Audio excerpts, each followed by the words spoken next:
Today, we'll continue our study on a look at the Bible.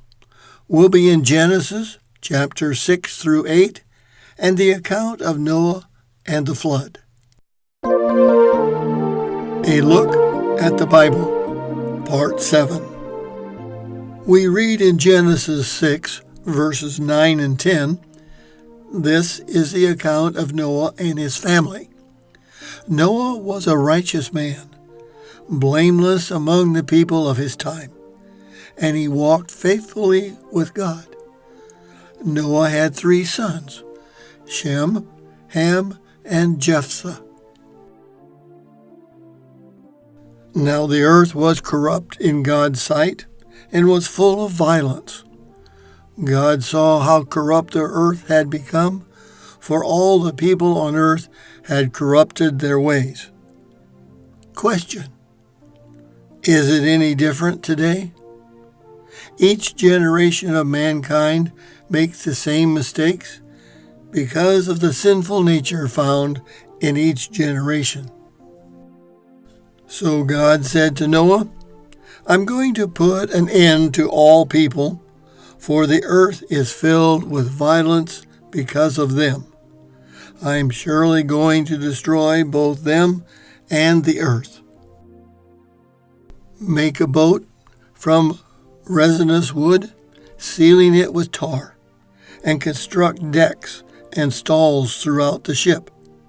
Make it 450 feet long, 75 feet wide, and 45 feet high. Construct a skylight all the way around the ship, 18 inches below the roof, and make 3 decks inside the boat, a bottom, middle, and upper deck, and put a door in the side. Look, I'm going to cover the earth with a flood and destroy every living being, everything in which there is the breath of life. All will die. But I promise to keep you safe in the ship with your wife and your sons and their wives. Verses 19 to 22 tell us, bring a pair of every animal, a male and a female, into the boat with you, to keep them alive through the flood. Bring in a pair of each kind of bird and animal and reptile. Store away in the boat all the food that they and you will need. And Noah did everything as God commanded him. In chapter 7 we read, finally the day came when the Lord said to Noah, go into the boat with all your family, for among all the people of the earth I consider you alone to be righteous. Bring in the animals too, a pair of each, except those kinds I have chosen for eating and for sacrifice. Take 7 pair of each of them, and 7 pair of every kind of bird. Thus there will be every kind of life reproducing again after the flood has ended. 1 week from today, I will begin 40 days and nights of rain, and all the animals and birds and reptiles I have made will die. So Noah did everything the Lord commanded him. He was 600 years old when the flood came. He boarded the boat with his wife and sons and their wives to escape the flood. With him were all the various kinds of animals, those for eating and sacrifice and those that were not, and the birds and the reptiles. They came into the boat in pairs, male and female, just as God commanded Noah. 1 week later, when Noah was 600 years, 2 months, and 17 days old, the rain came down in mighty torrents from the sky, and the subterranean waters burst forth upon the earth for 40 days and nights. But Noah had gone into the boat that very day with his wife and his sons, Shem, Ham, and Jephthah, and their wives. With them in the boat were pairs of every kind of animal, domestic and wild, and reptiles and birds of every sort. 2 by 2 they came, male and female, just as God had commanded. Then the Lord God closed the door and shut them in. For 40 days the roaring floods prevailed, covering the ground and lifting the boat high above the earth.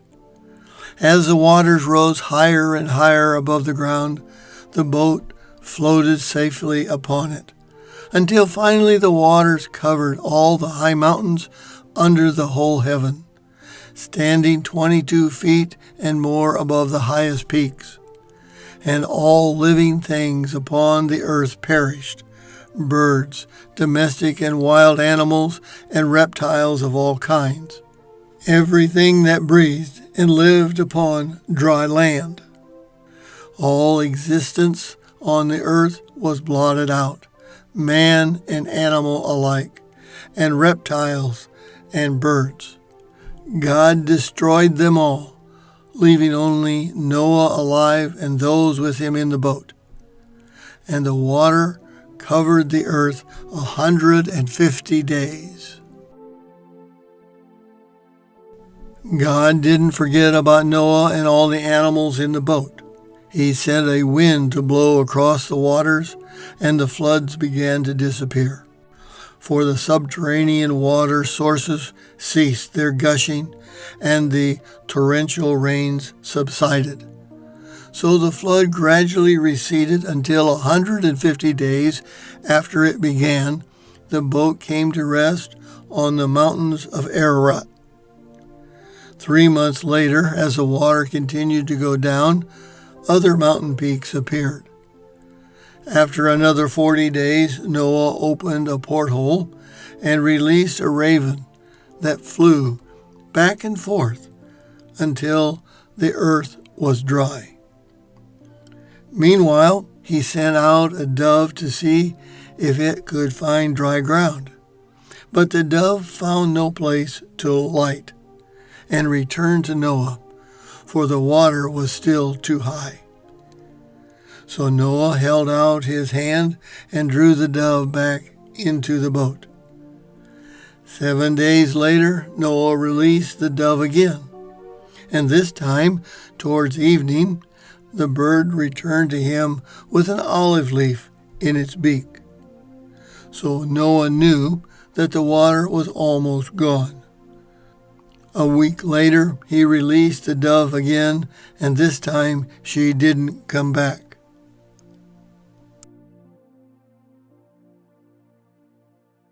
29 days after that, Noah opened the door to look, and the water was gone. 8 more weeks went by. Then at last the earth was dry. Then God told Noah, "You may all go out. Release all the animals, birds, and reptiles, so that they will breed abundantly and reproduce in great numbers." So the boat was soon empty.